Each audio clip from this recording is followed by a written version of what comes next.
Мен Алиева Зура. Мугалим болуп иштейм. Оштон мамлекеттик университетти бүткөнмүн. Ана мугалим болуп 30 жыл иштегенден кийин иште тажрыйбамда балдар бакчанын жоктугуна байланыштуу өзүм Эделбейс Гүлү деген балдар бакчасын ачканмын 2016-жылы. Өзүм ушундай садик ачып элге жардам берсем болот экен деген жыйынтыкка келдим да. Андан кийин Ошко, Ош шаарына ачышка аракет кылдым да. Эделбейс Ош деген садик ачтым. Экинчи садигиме 19-жылы. Ал баягы үй шартында ачылып 50 эле бала тарбияланып, 50 балага ылайык эле, бирок 70 бала иштеп атабыз да. Балдар бакпай калды.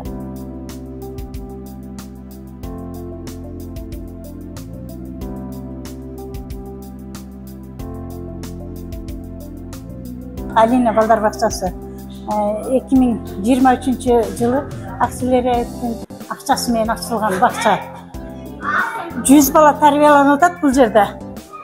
Алина балдар бакчасында негизинен 90% аял адамдар иштейбиз да.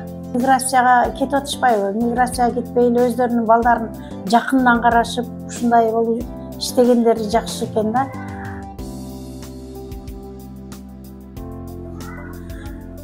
Бул кичинекей ясылкалардын жата турган бөлмөсү 3төн жатышат. Программасы ушундай мага артка түрткү берди да. Түрткү берди. Дагы иштесең болот экен, дагы садик ачсаң болот экен деп булар дагы ошо каржылап атса мени.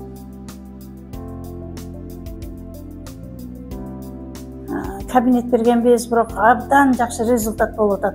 1 ай, 2 айда эле балдарды тилдерин машыктырып, анан булар сүйлөп кетип атат. Кардарлары көп эжекеге. Ушул себептен да бакчага келген балдар көп.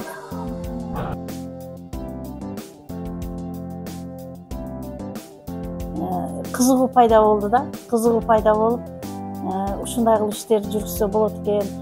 Булар бизди каржылап ушунча адамдарды окутуп, бир эле акча менен эмес, билимибизди өркүндөтүп атат, кызыгууну өркүндөтүп атат, ишке түрткү берип атат.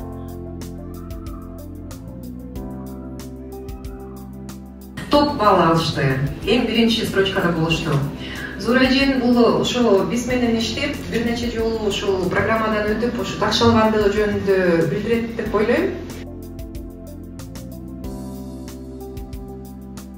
Апаларды да көбүрөөк окутушубуз керек экен да. Апалар канчалык билимдүү болсо, балдарын жакшы тарбияласа, биздин коомдо кийинки балдарыбыз дагы ошондой тарбиялуу балдар чыгат эле. Ошондуктан биз ата-энелер менен көбүрөөк байланышып, аларга түшүндүрүп, ата-энелер мектебине өтүп. Ой, саламатсыздарбы? Ой, мыналар.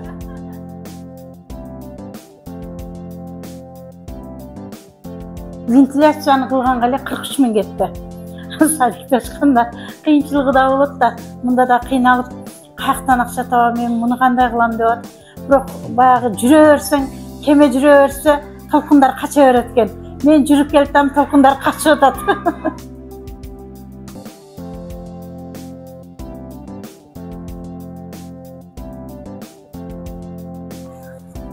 Бул директордун кабинети. Директор анан кийин завхоз ушул жерге бирге отурабыз. Бирге отуруп, болгон маселелерди ушул жерде чечебиз.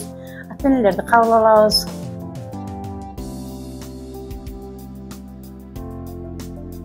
Эми жаштарга ийгилик каалайм, балдарын көрүп карасын, балдар менен бирге болсун деп. Ушу балдар менен бирге окушсун деп.